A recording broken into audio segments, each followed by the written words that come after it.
Ang sombrero sa Tirad Pass. Ang higanteng si Andog ay nanirahan sa Pilipinas noong mga panahong hindi pa ito nahahati sa maraming isla. Sa mga panahong iyon, ang mga higante ay madaling nakapapasyal mula sa isang dulo ng bansa hanggang sa kabila. Si Andog ay pinuno ng kanyang tribo. Hinangaan siya ng kanyang mga tauhan dahil sa kanyang katapangan at pagiging mapangahat. Sa kabila ng kanyang kabayanihan, labis na nanulumbay si Andog. Isang araw, tinipon niya ang kanyang mga tauhan sa paligid ng siga sa kanilang kampo at sinabi, Hanapan niyo ko ng babaeng mapapangasawa. Kahit sinong babae? tanong ng isa sa kanyang tauhan na si Lugardo. Bale, dapat maganda siya siyempre. Sagot ni Andong. At bata rin, may mahaba, maitim at kulot na buhok, makinis na balat, malalalim na mga mata, at magandang hubog ng katawan. Mayroon kayong 7 araw upang hanapin siya. Naghanap ang mga tauhan ni Andog sa iba't ibang lugar para sa isang babaeng babagay sa kanilang pinuno. Pagsapit ng ika-6 na araw, narating ni Lugardo ang isang lugar na tinatawag na Amlanan na puno ng mga burol at kuweba. Sa loob ng isa sa mga kuweba, natagpuan niya ang isang maganda at batang dalaga. Siya ay may mahaba, maitim at kulot na buhok, makinis na balat, malalalim na mga mata, at magandang hubog ng katawan. Ang kanyang pangalan ay Ading Luding. Sinabi ni Lugardo sa kanya na naghahanap siya ng mapapangasawa na katulad niya para sa kanyang pinuno. Maraming lalaki ang nanligaw sa akin. Pagmamalaki ni Ading Luding habang sinusuklay ang kanyang buhok. Ngunit tinanggihan ko silang lahat. Walang nakipagbigay ng aking nais. At ano ang ninanais mo? Tanong niya. Isang sombrero na gawa mula sa bunga ng puno o gulay. Sagot niya. At dapat ay saktong-sakto ito sa aking ulo. Paano ang sombrerong dayami? Tanong niya. Hindi iyon sakto sa ulo ko. Sagot niya. Hindi ba pwede ang salakot? Napakapangkalaniwan. Sabi niya. Gagawin ni Andog ang lahat ng kanyang makakaya upang makagawa ng sombrerong mula sa bunga. Pangako ni Lugardo. Gagawin ni Andog ang lahat ng kanyang makakaya upang makagawa ng sombrerong mula sa bunga. Pangako ni Lugardo. Kailangan makuha ko ang sombrero sa loob ng 3 araw. Sabi ni Ading Luding. Doon lamang ako papayag na magpakasal sa kanya. Sinabi ni Lugardo kay Andog ang kahilingan ng dalaga. Walang problema. Nakangiting sabi ni Andog. Ang lupaing ito ay kilala sa mga bunga at gulay na madaling gawing sombrero. Kinaumagahan, namita si Andog ng hinog na papaya mula sa puno nito. Hinati niya ito ng pahaba at kinain ang matamis at dilaw na laman nito. Pagkatapos, inilagay niya ang isa sa mga walang laman kalahati sa kanyang ulo. Ang sombrerong papaya ni Andog ay parang bangka, makitid sa isang dulo at malapad sa kabila. Mukha itong katawang-tawa sa kanyang ulo at hindi rin ito nananatili roon ng matagal. Dahil mas mabigat ang isang bahagi, dumulas ito at nahulog plaksa sa lupa. Sumunod, dinalhan siya ni Lugardo ng malaking kalabasa. Hinati ito ni Andog ng pahalang sa 2 bahagi.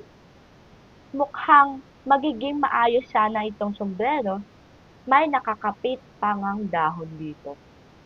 Matapos alisin ang laman at buto, inilagay niya ito sa kanyang ulo. Ngunit masyado itong mababa at pantay, kaya patuloy itong dumudulas sa gilid. Hindi kalayuan sa taniman ng kalabasa ay may taniman ng pakwan. Iniisip ni Andog na ang berdeng pakwan na may dilaw na mga guhit ay magiging magandang sombrero. Hinati niya ito at kinain ang pulang makatas na laman. Pagkatapos, inilagay niya ang balat sa kanyang ulo. Ngunit ito ay matigas at mabigat na parang bato. Hindi ito angkop para sa kanyang mapapangasawa. 2 araw na lamang ang natitira kay Andog. Hindi pala madali makahanap ng tamang sombrero. Sa huli, tinawag niya si Lupong, ang pinakamatalinong kasapi ng kanyang konseho. Sinabi ni Lupong na alam niya ang uri ng sombrerong nais ng babae, ang katukong o isang sombrerong gawa sa balat ng upo at kung paano ito gawin. Pagkatapos, ibinulong ng matandang lalaki ang isang lihim. Talaga? Tanong ni Andog. Sasabihin ko sa iyo, Umangos ngunit may isang kondisyon. Huwag mong gagalitin si Bathala. Kailangan mong maging matyaga at huwag ka magsasabi ng masama. Nangangako ako. sabi ni Andog. Nasiyahan, inakay ni Lupong si Andog patungo sa isang malagong baging na tumutubo sa isang lambak. Mabigat ang baging sa dami ng matatabang hugis bote na upo o kundol. Pinili ni Lupong ang pinakamatabang upo para kay Andog. Hiwain mo ang upo ng pahalang malapit sa ibabang bilugang bahagi. Utos ni Lupong. Pagkatapos, patuyuin mo ang bahaging iyon sa ilalim ng araw. Kapag tuyo na, magkakaroon ka ng isang magandang katukong para sa babae. Sinunod ni Andog ang utos. Maliwanag at maaraw ang araw na iyon, kaya mabilis na natuyo ang bunga. Kinabukasan, ang balat nito ay naging makinis at kulay gintong kayumanggi. Magaan ito ngunit matibay at maayos na pumatong sa ulo ni Andog. Ngunit para itong baligtad na mangkok. Nangamba si Andog na masyado itong payak para sa isang papag na mataas na babae. Sinabi ni Lupong na marami pang oras na pagandahin ang katukong. Bigyan mo ng tirador o tulis sa tuktok. Ang sinabi ni Lupong.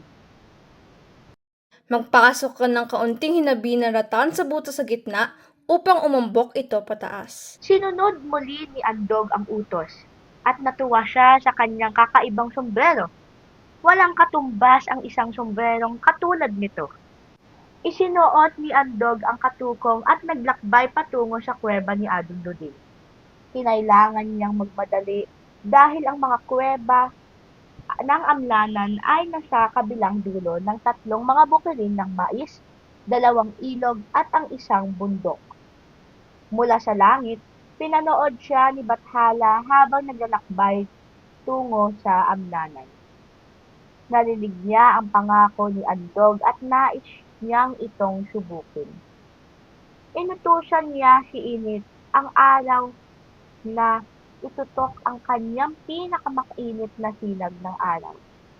Habang naglalakad si Andog sa mga bukid, biglang naramdaman ni Andog si Init na sumusunog sa kanyang balat. Matinding butil ng pawis ay tumutulo sa kanyang mukha at katawan. Lintik na araw! Sigaw ni Andog na agad nakalimot sa kanyang pangako kay Bathala. Nakalimutan niya na si Init ang nagpatuyo ng kanyang upo upang maging sombrero. Pagkatapos, tinawag ni Bathala si Tudo ang ulan upang pabagsakin ito kay Andog habang siya ay tumatawid sa isang ilog. Biglang bumuhos ang malaki na ulan sa higante hanggang sa ginawin ang katawan nito. Muling isinumpa ni Andog si Tudo at ang hangin. Nakalimutan niya na si Tudo ang nagdilig sa upo upang ito'y tumubo. Ipanataw ni Bathala ang huling parusa sa mapagmataas na higante. Nang malapit si Andog sa mga kuweba, biglang bumukas ang lupa ng may malakas na ugong. Nahulog siya pababa ng pababa sa isang malalim na bangin. Habang siya'y bumabagsak, tinangay ng hangin pataas ang katukong at pinaikot-ikot ito sa hangin. Nabunan ng lupa at mga bato ang higante hanggang sa dulo ng kanyang ulo. Tanging ang kanyang sombrero ang naiwan na nakalitaw sa ibabaw ng lupa. Samantala, si Ading Luding ay tinangay ng hangin palabas ng kanyang kuweba at pataas sa kaharian ni Bathala. Sa pagsilip niya sa ulap, matatanaw niya ang lupain sa ibaba at ang sombrerong hindi siya kailanman nagkaroon ng pagkakataong maisuot.